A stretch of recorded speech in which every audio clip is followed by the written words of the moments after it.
Well, hello, and thanks for watching another episode of ARFCOM News, your twice-weekly dose of the finest 2A propaganda. Did you wake up this morning not feeling like we live in a horrifying cyberpunk dystopia? Well, I'm about to change that for you.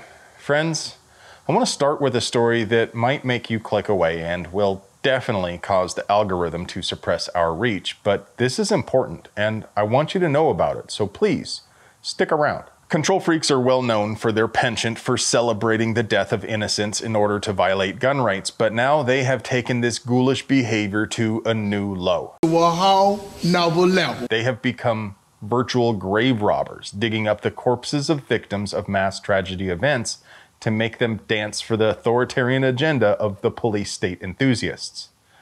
Like some kind of perverse Black Mirror episode come to life, March for Our Lives used AI to manipulate the recorded voices of the deceased to shill for gun control, and they are asking their supporters to send these messages to politicians. Oh, and they're asking for money, because of course they are. Look, it isn't any surprise at all that the same people who want to use gun violence to disarm peaceable people are immoral, unethical ghouls willing to dance on the graves of the innocent.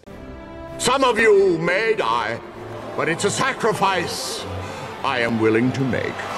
It's not even surprising that they would play corpse puppeteer to advance their agenda. But it is absolutely revolting. And it might even be illegal. The FCC recently published a ruling, not unlike the rules the ATF publishes, which declares AI robocalls to be illegal. I don't know. I'm not a lawyer because, honestly, I don't think I'd even like the taste of puppy meat, but maybe the FPC's lawsuit printer should burr on this one. What do you guys think? Is this even legal? Is there any line these people won't cross to get the gun control they crave? Cancel the kitchen scraps for lepers and orphans. No more merciful beheadings. And call off Christmas. Gun rights are human rights. And to me, they are the most important issue in our country right now. But I would never stoop so low as to use a corpse puppet to push my propaganda. Besides, it would be impossible for us to produce quality 2A propaganda without sponsors, and I can't imagine any of our sponsors would still be with us if we pulled something like that. So, let's pay some bills. Today's video is sponsored by TNVC.com, your source for bespoke, artisanal, non-GMO night vision products expertly forged by Amish craftsmen in the heart of a dying star. Do you like seeing stuff more than not seeing stuff? I know I do. If so, then check out TNVC.com for all your seeing stuff needs, because we'll be seeing you tonight. Tally-ho, lads! Tally-ho, lads! Great. A 75-year-old Vermont man blasted a home intruder with a muzzleloader, just as the founding fathers intended. Just before midnight, 3 men tried to break into his house, but he said nay, nay, and blasted one of the Rapscallions before ducking back inside a door and calling the constabulary. Good show, old chap. Well played. The man he shot is in critical condition, and the other 2 escaped. The homeowner has not been charged, and there was no mention of grape shot or triangular bayonets. The GOA caught the Treasury Department red-handed, instructing financial institutions how to identify gun owners as doing a terrorism by monitoring our transactions. According to this leaked PowerPoint slide, you might be an active pew-pew if you make 5 or more purchases at a merchant code which is associated with gun sales. The transaction includes one of these keywords. You spend more than $2,500, those transactions account for more than half of your total transactions, and they also account for more than half of the total value of your transactions in any 60-day period. Now, maybe that seems like a pretty fine mesh they're casting. I mean, how many people spend over $2,500 on gun stuff in a 2-month period and also spend less than $2,500 on all their other purchases?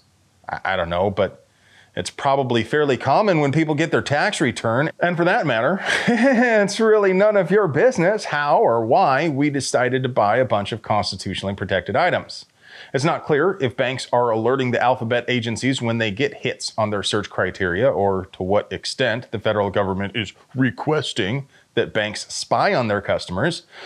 So some of our Congress critters wanted answers. Last week, the Secretary of the Treasury, Janet Yellen, was grilled by the House Financial Services Committee over all this illegal spying stuff, and she obstinately refused to give any direct answers to their questions. Increasingly, we are hearing the federal government is suggesting banks search private financial transactions using highly partisan political terms, or check to see if customers made purchases that could be associated with legal sales of, like, firearms or even religious texts.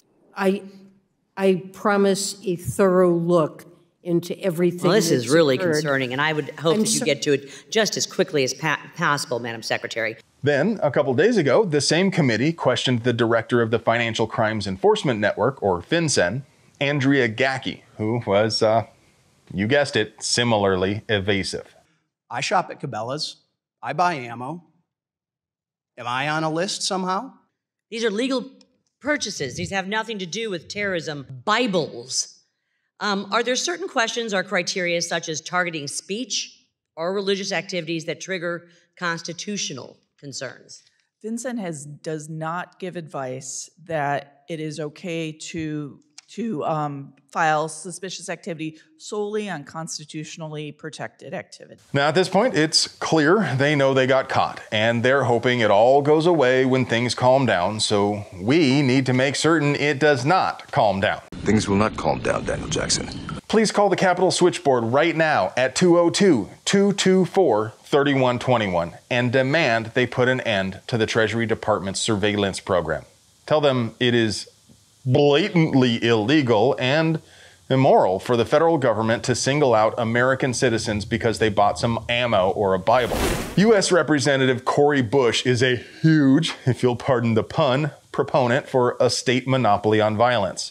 She hasn't seen a gun control bill she didn't love, but she has spent over $750,000 for her armed security detail, plus another $120,000 paid to her husband, Courtney Merritt's, which was also supposedly for security, even though he seems to have absolutely zero security experience and he has no security license. But hey, her shit take on gun rights notwithstanding, she could do as she pleases with her own money, right? Even if it does make her a big-ass hypocrite. That's a huge bitch! Except it isn't actually her money. She used campaign funds to pay for her security and to pay her husband for whatever it is that he does, and now she's being investigated by the DOJ and the FEC for using official congressional funds to pay for her security detail. We'll keep you posted. Now, before I get to your moment of zen, I just wanted to let you know ARFCOM BFL hats and long sleeve performance tees are now in stock on our merch store at shop.ar15.com. Guaranteed to make you every bit as good looking as me or no money back. And now for your moment of zen.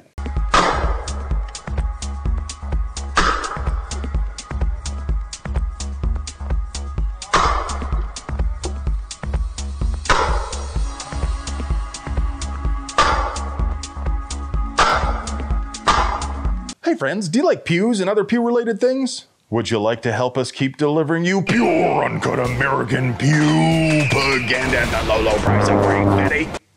We literally couldn't pay our bills without our sponsors, so do us a solid and get yourself something nice from them. You deserve it. I love you.